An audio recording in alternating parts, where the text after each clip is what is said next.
කියන්න තියෙනවා ඝාතන රැල්ලක් නාම ලේඛන.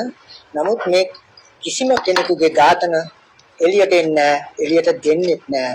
බොරුව කරලා ඔවුන් ඒ මතින් ආයි රජදහන හදාගෙන ආයි ඔවුන් පටන් ගන්නෙ මර්ධනයම. දැන් මේ මර්ධනය දැන් යොදාගෙන තියෙන ප්‍රධාන දේ තමයි සමාජ මාධ්‍ය වාරණය. මේ සමාජ මාධ්‍ය වාරණය කරන්නේ විශේෂයෙන්ම එක් හේතුවක් තමයි දැන් ඉස්සර වගේ ඝාතනයට නැත්නම් අතුරුදන් කිරීමට සමාජ මාධ්‍ය බාධාවක් වෙලා තියෙනවා.